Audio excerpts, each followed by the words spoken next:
Picture this. You've just spent a month killing it with workouts and sticking to a super strict diet. You step on the scale and the number is down. You feel smaller, but then you look in the mirror and that stubborn belly fat is still there. Sound familiar?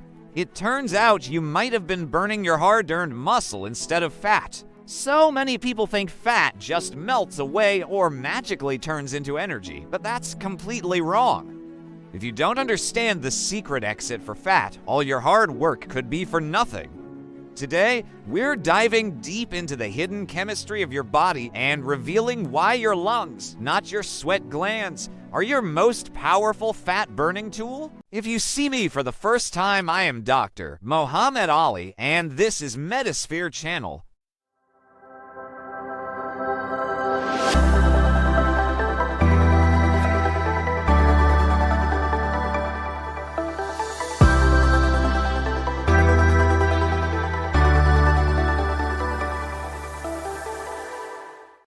Let's get straight to the science. When you lose weight, where does that fat actually go?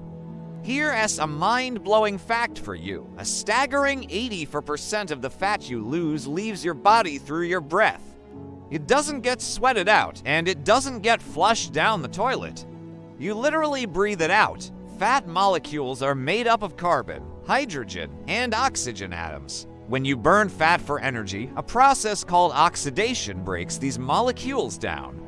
The byproducts are simple: water and carbon dioxide. The water might come out as sweat or urine, but the vast majority of the mass, the carbon atoms, binds with oxygen and is exhaled as carbon dioxide. So, every time you breathe out, you are literally getting rid of stored fat. This means if you're not breathing properly and getting enough oxygen, you're not efficiently burning fat. No oxygen, no fat loss. It's that simple. Now, let's talk about the biggest myth in fitness: spot reduction. We've all been there, doing hundreds of crunches a day, desperately trying to carve out a six-pack. But here's the cold, hard truth. Your body doesn't care where you want to lose fat. You can't just tell it to burn fat from your belly. Fat loss is a systemic process, and where you lose it first is largely determined by your genetics and things called adrenergic receptors. Think of your fat cells as having two types of doors. Alpha receptors are like stubborn, triple-bolted locks, while beta receptors are like easy-open saloon doors. Areas like your belly, hips, and thighs are packed with those stubborn alpha receptors, making it the last place your body wants to pull fat from. Meanwhile, your face, arms, and chest have more of the easy-open beta receptors. That's why you often notice your face thinning out before your waistline does. You can't target the belly directly, but you can outsmart the system by understanding how it works. So, what's the ultimate fat-burning workout strategy? Should you be running for hours on the treadmill or hitting the weights? Let's break it down. Cardio is like a quick, intense fire.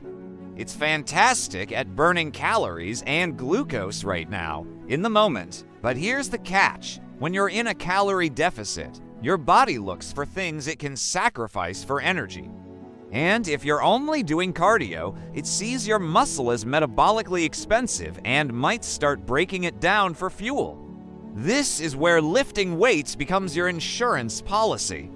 Strength training sends a powerful signal to your body: hey, we need this muscle, don't get rid of it. By preserving and even building muscle, you keep your metabolism revved up.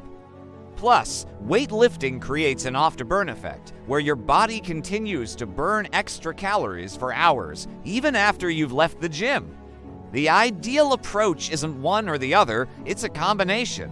Use strength training to build your metabolic engine and protect your muscle, and use cardio to burn extra calories and improve your cardiovascular health. This one-two punch is what creates that strong, sculpted look, not just a smaller version of your current self. Another hot topic is training on an empty stomach. Does fasted cardio really melt more fat? The logic seems sound. When you wake up, your insulin levels are low, which should make it easier for your body to access its stored fat for energy. And for low-intensity activities, like a brisk walk or a light jog, this can work quite well. Your body can tap into fat stores without much fuss. But here's the danger. If you try to do a high-intensity workout like sprints or a heavy lifting session while completely fasted, your body might hit the panic button. It senses a high-energy demand with no readily available fuel. Its emergency response: break down precious muscle tissue for a quick energy fix. This is the exact opposite of what you want. So, what's the solution? Balance. For most people, having a small, easily digestible snack rich in protein about an hour before a tough workout is the sweet spot. It provides just enough fuel to protect your muscles and power through your session, ensuring that the fire you're stoking is burning fat, not your gains. Ultimately, burning fat and building the body you want isn't about suffering through brutal workouts or starving yourself. It's about understanding the science behind how your body works. It's about being smart. Remember that your breath is your main pathway for fat loss, so focus on deep, controlled breathing during your workouts. Prioritize strength training to protect your muscle and boost your metabolism, and don't be afraid to fuel your body properly. Stop falling for the quick fix traps and miracle solutions. Your body is an incredible, complex machine, a true masterpiece of engineering. It's time to start treating it with the respect and intelligence it deserves. If you want to put this science into action, I've created a free 7-day workout and nutrition plan based on everything we discussed today. You can find the link in the description below. Thanks for watching, and don't forget to subscribe to Medisphere for more deep dives into the science of your health. See you in the next video.